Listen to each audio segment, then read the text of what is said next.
بسم الله الرحمن الرحيم.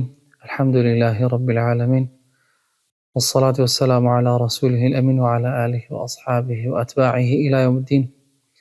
ورزان خۆشەویستان، السلام عليكم ورحمة الله وبركاته. خۆشحاڵم لە خزمەتانە پێشکەشکردنی بابەتێک لەژێر ناونیشانی چۆن دڵی ساغ و دڵی نەخۆش لە یەکجا بکەینەوە. ئەوەی زۆر گرنگە ئێمە پێش ئەوە بزانین کە دڵ چەند جۆرێکی هەیە. هەندێک لە دڵەکان زۆر پێوەستن بەخوا، هەندێکیشیان زۆرترن، هەندێکیشیان لەو نێوەندان. بۆ وەڵامی ئەو پرسیاری کە ئایا نیشانەکانی دڵی ساغ و دڵی نەخۆش چییە، یاخود چۆن دڵی ساغ لە دڵی نەخۆش جا بکەینەوە، بۆ وەڵامی ئەم پرسیارە ئێمە دەین باسی ئەو نیشانانە ئەکەین کە لە دڵی ساغا هەن. وە قاعیدەیەکیشمان هەیە کە ئەوترێ الأشياء تعرف بأضدادها، شتەکان بە دژەکانیانە ناسرێنەوە. ئێمە گەر هاتوو نیشانەکانی دڵی ساغمان زانی، ئەتوانین بە پێچەوانەکردنی ئەم نیشانانە نیشانەی دڵی نەخۆش بزانین. بۆ ئەوەی سودمەند بین زیاتر لە کاتەکە، من ئەچمە ناو بابەتەکەی خۆمەوە. خۆشەویستان، یەکەم نیشانە لە نیشانەکانی دڵی ساغ ئەوەیە کە ئەم دڵە ئەوەی خوا پێی خۆشە ئەمیش پێی خۆشە، و ئەوەی کە خوای پەروەردگار پێی ناخۆشە ئەمیش پێی ناخۆشە. کاتێک تۆ کاروکردەوەیەکی چاک لە دڵا شیرینە و پێت خۆشە، کاتێک کە نوێژێک ئەنجام ئەدەی دڵت پێی خۆشە، کاتێک ڕۆژوو ئەگری دڵت پێی خۆشە، کاتێک خێرێک ئەکەی، سەدەقەیەک ئەکەی، لەگەڵ باوکو دایکت باشی، لەگەڵ خوشک و براکانت باشی، دڵت پێی خۆشە، ئەزانی ئەمە مانای چییە؟ ئەو مانایەوەیە کە تۆ دڵت ساغە و سەلامەتە، وەلیلای الحەمد. و بە پێچەوانەشەوە ئەگەر هات و خوا نەخواست بە کاروکردەوەیەکی خراپ دڵت خۆش بوو، یاخود بە کاروکردەوەیەکی چاک دڵت تەنگ بوو، ئەبێ ئەوە بزانی کە خوا نەخواست تۆ خاوەنی دڵێکی نەخۆشی و پێویستەکە کە چی بکەیت کە بەخۆدا بچیەوە و چارەسەری ئەم دڵە نەخۆشە بکەیت. لە پێغەمبەری خوا پرسیار کرا صلی الله عليه وسلم ئەی الناس ئەفضل، فەرموویان ئەی پێغەمبەری خوا باشترین کەس کێیە؟ ئەیش لە وەڵامدا فەرمووی كل مخموم القلب وصدوق اللسان. وتیان ئەی پێغەمبەری خوا صلی الله عليه وسلم ئێمە ئەزانین صدوق اللسان کەسێکە کە زمانی ڕازگۆ بێ و ڕاست بێژێ و ڕاست بڵێ. ئەی مەخموم القلب کێیە؟ پێغەمبەری خوا صلی الله عليه وسلم فەرمووی قال هو التقي النقي لا إثم فيه ولا بغي ولا غل ولا حسد. فەرمووی دڵێکە یاخود کەسێکە کە زۆر لە خوا ترسە، کە زۆر دڵپاکە، هیچ تاوانێک لە دڵیان نییە، هیچ ڕق و حەسەد و کینەیەک لە دڵیان نییە بەرامبەر موسڵمانان. ئەم بابەتە زۆر گرنگە خۆشەویستان و بەڕێزانم کە ئێمە ئاگامان لێ بێ. کەواتە هەر کاتێک تۆی موسڵمان دڵت بە کارە چاکەکانت خۆش بوو و دڵت بە هەڵە و تاوانەکانت ناخۆش بوو، ئەبێ دڵخۆشبی بە خۆت کە بزانیت ئەوە بە ئیزنی خوا تۆ دڵت ساغە. ئەمە نیشانەی یەکەم خۆشەویستان. نیشانەی دووهەم ئەوەیە ئەم دڵە پەیوەست نییە بە دنیا. هەر کاتێک دڵی تۆی موسڵمان پەیوەست نەبوو بە دنیاوە، خەمی دنیات نەبوو، بەڵکو هەموو خەم و هەمێکت ڕازیکردنی خوای پەروەردگار بوو و خەمی ئەوەت بوو کە چۆن بتوانی خوا لە خۆت ڕازیکەی، ئەو بە دڵنیایە و تۆ خاوەنی دڵێکی ساغی. ئێمە بێ بیرمان بێت کە هەمیشە و بۆ بەردەوام هەموو هەوڵێک بدەین کە خوای پەروەردگار لە خۆمان ڕازیکەین. خوای پەروەردگار فەرمێ وابتغي فيما آتاك الله الدار الآخرة ولا تنس نصيبك من الدنيا. ئەگەر دیقەتی ئاەتەکە بدەین، خوای پەروەردگار فەرمێ بەشی خۆت بە هەوڵدانت تەنها بۆ چۆ بێ بۆ قیامەت، بەڵام بەشی خۆش لە دنیا لە بیر مەکە.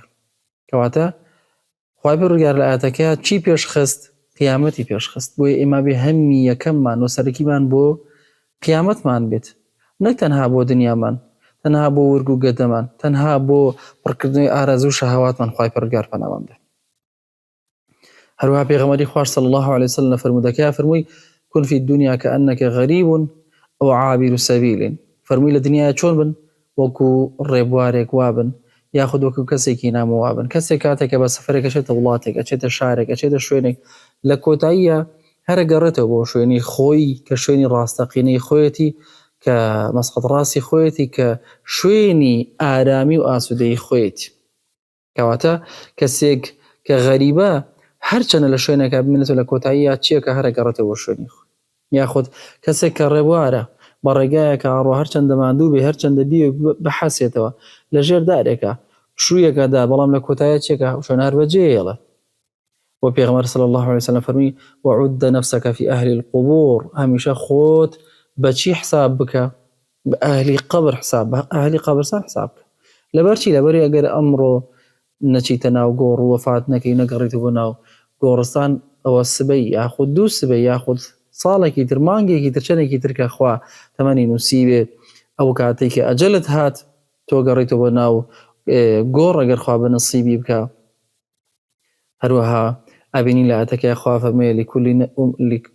فەرمێ ولكل أمة أجل فإذا جاء أجلهم لا يستأخرون ساعة ولا يستقدمون. نا پێشەکەوێ نە پاشەکەوێ ئەجەلەکە.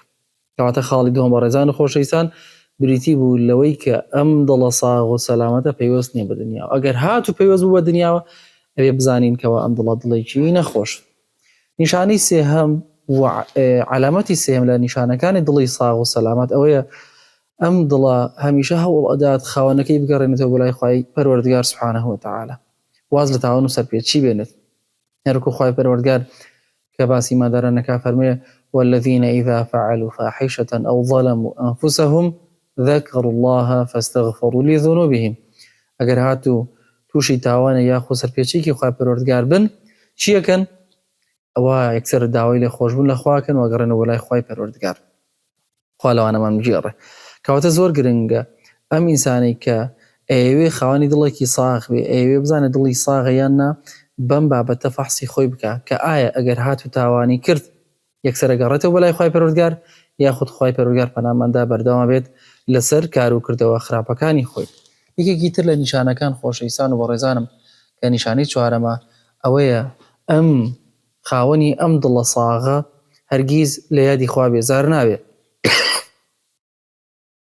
خوای پەروەردگار وێنای و دڵانەمان پیشانەدات کە بە چی ئارامە بنەوە؟ ئەوەیە کە بە زیکر و یادی خوای پەروەردگار ئارامە بنەوە.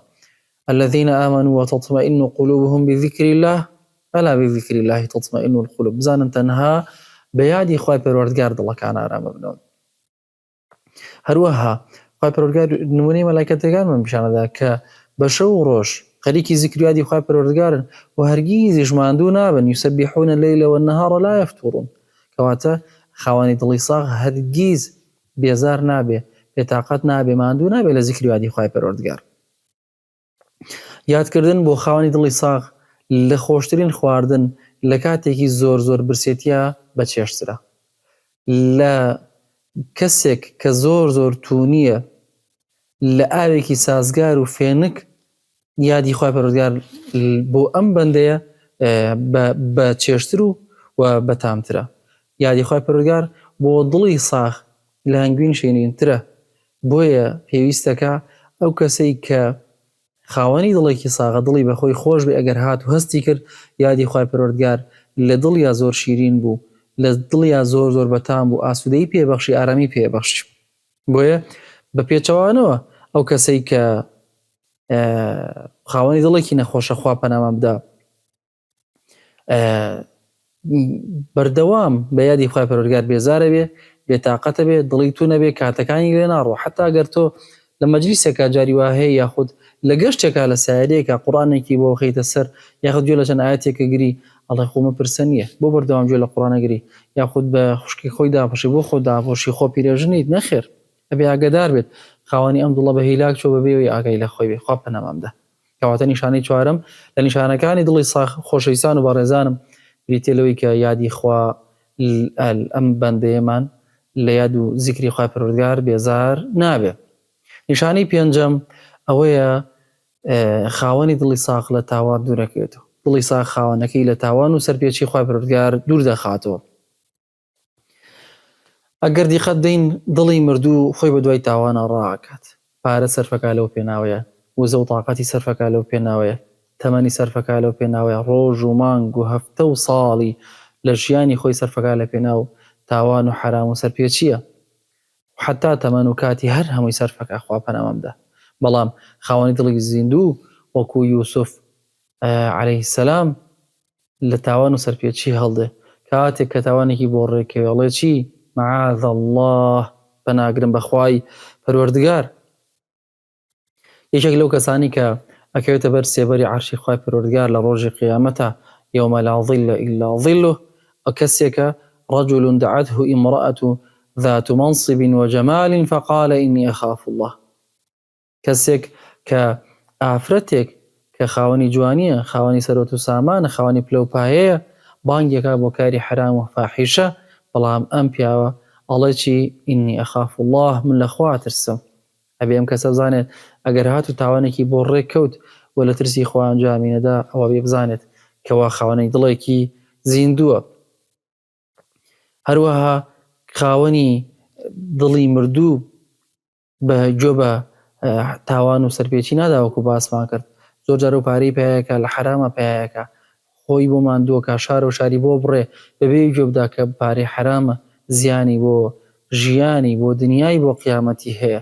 بەڵام خاوەنی دڵی زیندوو نەخێر، ناچێت بە دوای تاوانە، بە دوای ڕزقی حەڵاڵ ئاگەڕێ. ئەگەر کەمیش بە پێی ڕازیە خۆی پارێزێ لە حرام و لە زۆر و بۆری. یەکێکی تر لە نیشانەکان خۆشەویستان و بەڕێزانم کە نیشانی شەشەمە ئەوەیە خاوەنی دڵی زیندوو ئەگەر بێت و چاکەیەکی لە دەست بچێ زۆر زۆر خەفەتی بۆ، کەواتە پێویستەکە دڵی خۆمان وەکۆڵێ فەحز بکەین و لە دڵی خۆمان بپرسین ئایا بە لە دەستچوونی چاکە ئێمە دڵمان تو نەبێ و ئایا بە دوورکەوتنەوە و لە دەستچوونی تاوان دڵمان تو نەبێ؟ ئەبێ لەم پرسیارە لە خۆمان بکەین. خاوەنی دڵی ساغ خۆشەویستان و هەمیشە هەوڵەدا پێشەنگ بێ، هەمیشە هەوڵەدا کردەوەکان لە کاتی خۆی ئەنجام دات. کاتێک کاتی نوێژێ لە مزگەوتە لە ڕیزی پێشەوەی، کاتێک کە خێر و سەدەقەیەک دێت ئەم بە گوێرەی توانای خۆی یەکسەر پێش هەموو کەسێک لێ بەخشێ، کاتێک عیبادەتێکە هەوڵدا بە باشترین شێوە ئەنجامیدا بۆی هەمیشە لووتکە و لە تۆپا بێ. ئەگەر هاتوو بەهۆی عوزرێکیشەوە عیبادەتێکی لەدەستچوو، ئەگەر سونەتیش بێ، ئەم خەفەتی لێخوا هەوڵەدا قەرەبی کات. وەکو پێغەمبەری خوا صلی الله علیه وسلم ئەگەر هاتبا و شەوانە عیبادەتێکی شەو نوێژی پێ نەکرایە بەهۆی ماندووبوون یاخود بە هەرەوە کارێکی تر، ئەوە بە ڕۆژە بە نوێژی شەشتەنگا و قەرەبوویە کردەوە. ئەگەر هاتبایە و نوێژە سونەتەکانی پێش نوێژی نیوەڕۆ یاخود دوای نوێژی نیوەڕۆی بەهۆی هاتنی وەفتەکان و لەدەست بچوایە لە نوێژی عەسر و نوێژەکانی ترا قەرەبوویە کردەوە. کەواتە نیشانی دڵی ساغ ئەوەیە کە هەمیشە بە دەستچوونی چاکە خەفەتە خوا و بە دوورکەوتنەوە لە حرام دڵخۆشە. بەڵام خاوەنی دڵی مردوو بەداخەوە کاتێک عیبادەتێک دێتە پێشەوە زۆر بە قورسی و ناڕەحەتی ئەنجامێدا، بەڵام کاتێک تاوانێکی لەدەستەچێ زۆر خەفەتی پێخوا، کاتێک حەفلەیەک و ئاهەنگێکی تێکەڵای و حرامی لەدەستەچێ زۆر خەفەتی پێخوا، کاتێک پارەیەکی حرامی لەدەستەچێ زۆر خەفەتی پێخوا، کاتێک تاوانێک دێتە ڕێی و ناتوانێت ئەنجامی بدات، خوای پەروەردگاری پارێزێ، بەڵام ئەم خەفەتی پێخوا. کەواتە ئەگەر هاتوو ئەم خاوەنی دڵە بە لە دەستچوونی تاوان دڵتەنگ بوو، ئەو با بزانێت خاوەنی دڵێکی مردوو خوای پەروەردگار پەنامەمدا. ئیمامی عومەری کوڕی خەتاب باخوبێستانێکی هەبوو، سەردانی ئەکرد. ڕۆژێکیان بەهۆی سەردانیکردنی ئەم باخەوە لە نوێژێکی جەماعەت دواکەوت، هێندە خەفەتی خوارد و لەسەر دڵی قورس بوو، هەموو باخەکەی لە پێناو خوای بەخشی بۆ جارێکتر سەرقاڵی نەکاتەوە لە نوێژە فەرزەکە. ئەوە عەبدوڵڵای کوڕی عومەرە، دەستەکا بە گریان لەبەرەوەی یەک تەکبیرەی ئیحرام، تەکبیری دەست پێکردنی نوێژی بە جەماعەت لەدەست چووە و پێی وا بوو موسیبەت و بەڵایەکی توش هاتوو.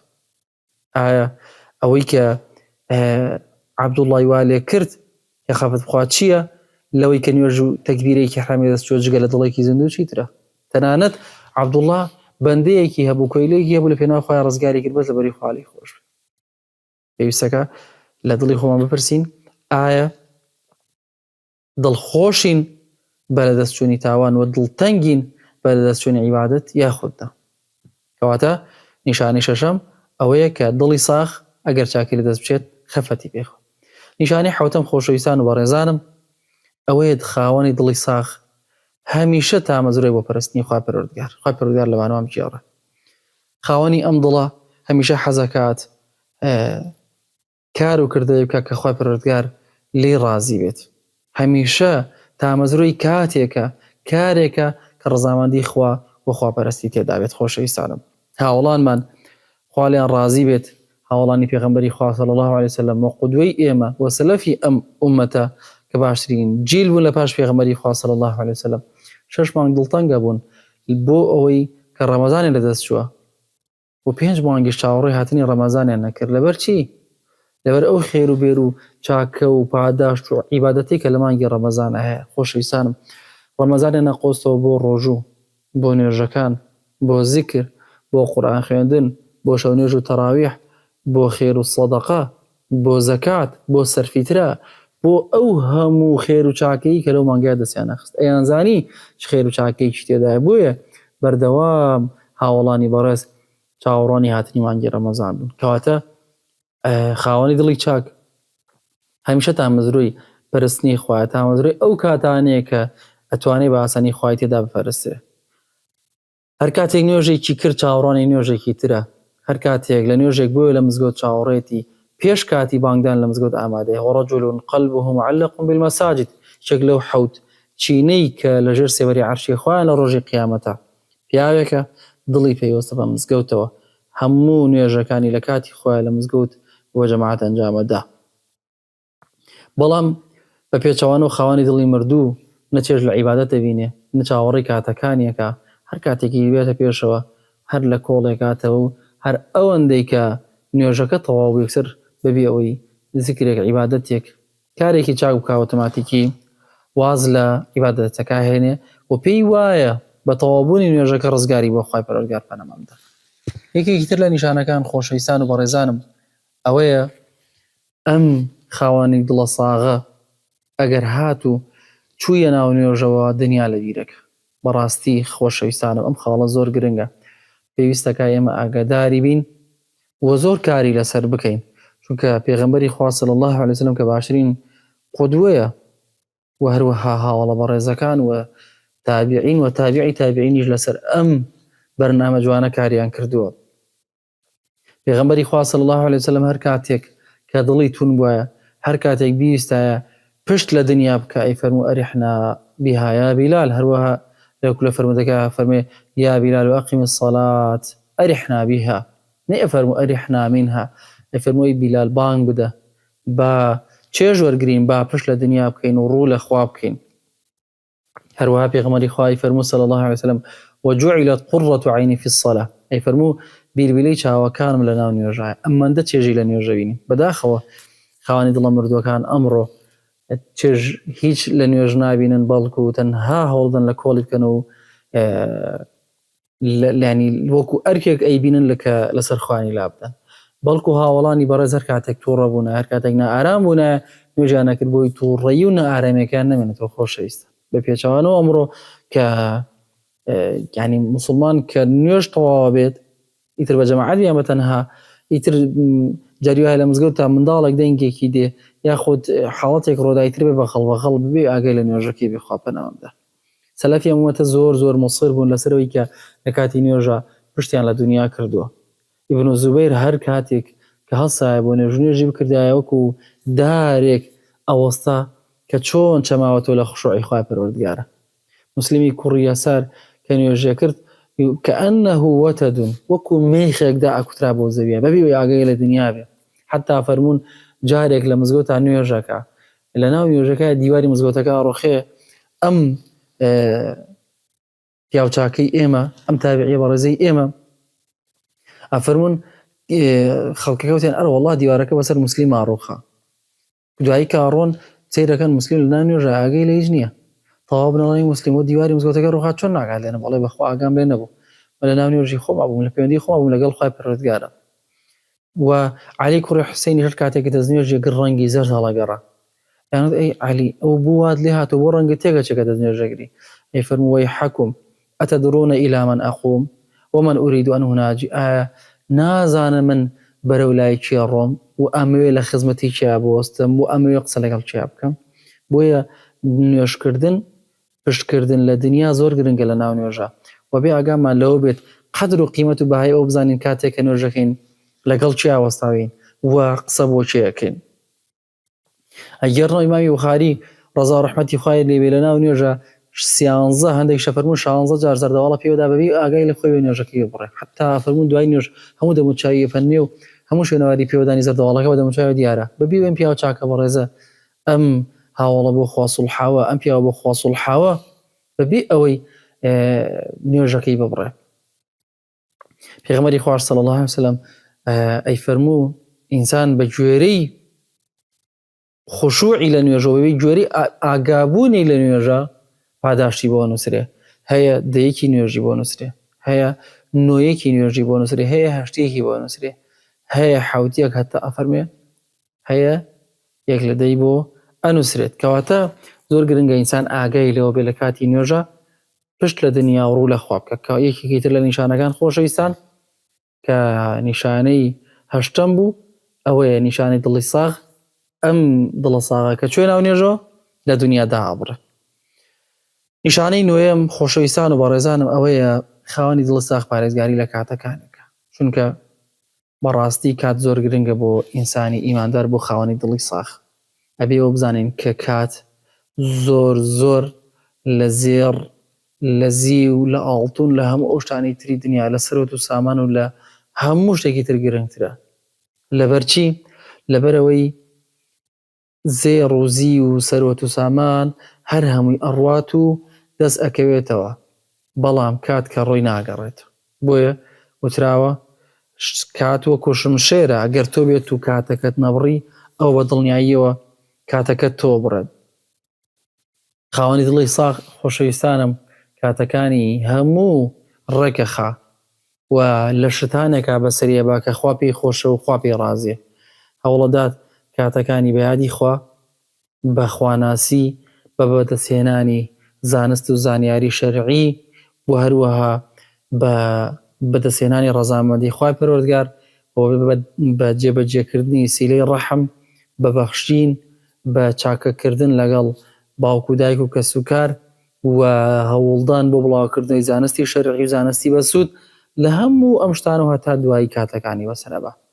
بەڵام ئەبێ لە پێچەوانەیە کەسی خاوەن دڵی مردوو نەخێر کاتەکانی بە فیڕۆدا لە شتی پڕوپوچ و بێبەهایە دوو لە ڕووی بەڕێستان بۆیە کەسی خاوەن دڵی زیندوو لە هەموو شتێکا بەخشندەیە جگە لە کاتەکانی چروک بەڵام خاوەنی دڵی مردوو لە هەموو شتێکا چروکە جگە لە کاتەکانی چونکە نازانی لە چیا بە فیڕۆیدا بۆی بەڕاستی ئینسانی موسڵمان نابێ کاتەکانی بە فیڕۆ بڕوا لە خۆڕای لە شتی بەسوودا نابێ لە شتانێکە بەسەری باکە یعنی هیچ نرخ و بەهایەکی نەبێ یاخود هیچ مەڵۆیەک نەخاتە سەر خەرمانی خۆی لە قیامەت ئەگەر هەر هیچ ئیشێکی نەبوو ئەگەر هیچ ئیشێکی نەبوو بێ مەشغوڵی زیکریاتی خوای پەروەردگار بێ فإذا فرغت فانصب وإلى ربك فارغب ئەگەر لە ئیشێک بوویتەوە یەکسەر بەرە لای خوای پەروەردگارت بەرە زیکریاتی خوای پەروەردگارت بڕۆ بۆیە بەڕاستی گرنگە ئینسانی موسڵمان خاوەن دڵی زیندوو کاتەکانی بە زیکر و یادی خوای پەروەردگار بەسەر بەرێ نەک لە شتی پڕوپوچ لە شتی بێسوود و بێکەڵک کاتەکانی بەسەر بەرێ. یەکێک لەو چوار پرسیارەی کە لە ئینسانی موسڵمان ئەکرێ لە ناو قەبرە بەر لەوەی دووپێیەکانی بجوڵێنێ یەکێک لەو پرسیارانە هەروەکو لە فەرموودەکە هاتووە لا تزول قدم عبد حتى يسأل عن أربع دووپێی ناجوڵێ هەتا پرسیاری چوار شتی لێ نەکرێ یەکێک لەوانە بڵێ وعن عمره فيما أفناه دەربارەی ئەو تەمەنی کە پێی بەخشراوە ئایا لە چیا بەسەری برد و لە چیا کاتەکانی بەفی ڕۆدا. سەلەفی ئەم ومەتە خۆشەویستانم زۆر گرنگیان بە کات داوە ئەمەندە مەشغوڵ بوون جاری وها بوو بە لە پێناوە دەستهێنانی زانستە ئەوەندە مەشغوڵی بە دەستهێنانی زانست و خوێندنەوەی زانست و زانیاری و کتێب و عیلم بوون لە کاتی نان خواردنە داوایان لە خوشکەکەیان یاخود جاری وایە لە کەسێکی نزیکی خۆیان نەکرد خواردنەکە بکا بەدەمیانە بۆ ئێمان دای نەبڕێن لە عیلم و زانست و زانیاری. هەروەکو زانانی پێشینمان بە ساڵ و بە مانگ و بە چەنەها ڕۆژ و شەو لە کەس و کاریان دوورکەوتنەوە لە پێناوە دەستهێنانی زانست و زانیاری بۆی کاتیان نەڕۆ چەندەها وڵات و شار و دیهاتیان ئەبڕێ خۆشەویستانم بۆیە گرنگە ئینسانی موسڵمان خاوەن دڵی زیندوو لە دڵی خۆی بپرسێت واگە ئایا کاتەکانی لەشتی باشە بەسرە بە یاخود بە پێچوانەوە. کۆتا نیشانە خۆشەویستان و بەڕێزانم لە نیشانەکانی دڵی زیندوو ئەوەیە کە کردەوەکانی پاک و پاڵفتە و پوختەکات. ئەگەر هاتوو کردەوەکانی ئێمە پوخت و پاڵفتە نەبوو بێخوا پەنامان بدات ئەوە بزانی دڵمان نەخۆشە، دڵمان ناساغە. ئەگەر هاتوو کردەوەکانمان پوخت بوو دوور بوو لەو نەخۆشیانی کە تووشێ بن ئەوە خوای پەروەردگار پاراستوین و منەتباری کردوین بۆی کە خاوەن دڵێکی ساغن. خاوەنی دڵی ساغ سەرباری ئەنجامدانی کار و کردەوەی زۆر هەوڵیشەدا کار و کردەوەکانی پوخت بن، پاڵفتە بن، لە هەموو ئەوشتانی زیانی پێگەێنن، لە کوفر، لە شیرک، لە ڕیا، لە نیفاق، لە بیدعا، لە خوڕافەت هەوڵدا ڕازگۆ بێ لەگەڵ خوای پەروەردگارە، لەگەڵ خەڵکی خوایە، هەوڵدا بە ئیخلاصەوە کار و کردەوەکانی ئەنجام بدە، هەوڵدات کار و کردەوەی بکات کە خوا پێی خۆشە و لەناو ئەنجامدانیشە هەست بە چاودێری خواکە، خۆی پارێزێ لەوەیکەوە بۆ شوهرە و ناوبانگ و ڕیا و سومعەی بێ خوا پەنامان بە. ئەگەر هاتوو کاتێک ویستمان وە خەممان وە هەممان ئەوە بوو کە ناوبانگ پێیاکەین بە کار و کردەوە چاکانێکی ئەنجام بدەین خوا پەنامان بدات ئەوە بزانین کەوە ئێمە خاوەنی دڵێکی ساغ نین. عائشە خوا لێ ڕازی بێ ئەفەرمێ سەبارەت بەو ئایەتەی کە خوا فەرمێ والذین یؤتون ما آتوا وقلوبهم وجلة لە باسی ئەو کەسانی کە بەخشنە فەرمێ وتین پێغەمبەری خوا صلی الله علیه و سلم ئەمانە بۆ دڵیان نەترسێ ئەهم الذین یشربون الخمر ويسرقون ئایا ئەمانە کەسانێکن مەشروب ئەخۆنەوە و دزیەکەن پێغەمبەری خوا صلی الله علیه و سلم فەرمووی لا یا بنت الصدیق ئەو یا بنت ئەبی بەکر نەخێر ئەی کچی صدیق ئەی کچی ئەبوو بەکر نەخێر مەبەستی پێ و کەسانە نییە بەڵکو مەبەستی پێ و کەسانی الذین یصومون ويصلون ويتصدقون کەسانێکن بۆ ڕۆژوە بن نوێژەکەن ئەبەخشن وهم يخافون ألا يقبل منهم بەڵام ئەترسن لیان قبول نەکرێ ئەترسن خوا لیان قبول نەکە. بۆیە پێویستە ئینسان سەرباری کە کار و کردەوەی چاکەکات ئاگای لەوە بێت کە بترسێ خوا لێ قبوڵەکەیانە هەمیشە لە بینی خەوف و ڕەجایە بژێت. پێغەمبەری خوا صلی الله علیه و سلم ئەفەرمێ پیاوی وا هەیە 60 ساڵ نوێژی کردووە بەڵام هیچی لێ قبول نییە لەبەرچی هیچی لێ قبول نەکراوە لەبەرچی فەرمێ لەبەری ڕکوعێک یا سوجودەیەکی ڕێکوپێک و جوانی نەبردووە. بۆیە خوای پەروەردگار کاتێک باسی ئومەتانی پێشوانەکە فەرمێ ئولائیکە یوساریعون فی الخەیڕات ئەوانە هەمیشە پەلەو هەڵپەیان بۆ بۆی کار و کردەوەی چاکە بکەن. بەڵام خاوەنی دڵی مردوو خۆشەویستانم نەک کار و کردەوەکانی چاک و پاک ناکاتەوە بەڵکو پێی وایە لە یەکەمینی ئەوانەیە کاچن بۆ بەهەشت بۆ بڕۆبی دوێنە ئەڵێ بۆ ناچینە بەهەشت چێ لە ئێمە شایستەترە بچێتە بەهەشت ئێمە نەچینە بەهەشت کێ چێتە بەهەشت. بۆم قسانە هەم خۆی هەڵە خەڵەتێنێ و هەم پێی وایە خوای پەروەردگاری پێی هەڵە خەڵەتێ نەعوذ بالله. بۆی خۆشەویستان و بەڕێزانم ئەمانە دە نیشانە بوون لە نیشانەکانی دڵی ساغ. پێچەوانی ئەم نیشانانە نیشانەکانی دڵی نەخۆش بوون. خوای پەروەردگار یارمەتی من و ئێوەش بدە لەوانە بین کە خاوەنی دڵێکی ساغین لەوانە بین کە خۆی خۆشی ئەوێن لێیان ڕازیە و هەروەها لەژێر سەوەری عەرشی خوای لە قیامەت حەشریانەکە. خوای پەروەردگار لێمانی قبوڵکە و مای سوودی خۆمان و ئێوەش بێت. والسلام عەلەیکم وەڕەحمەتوڵڵاهی وەبەڕەکاتوه.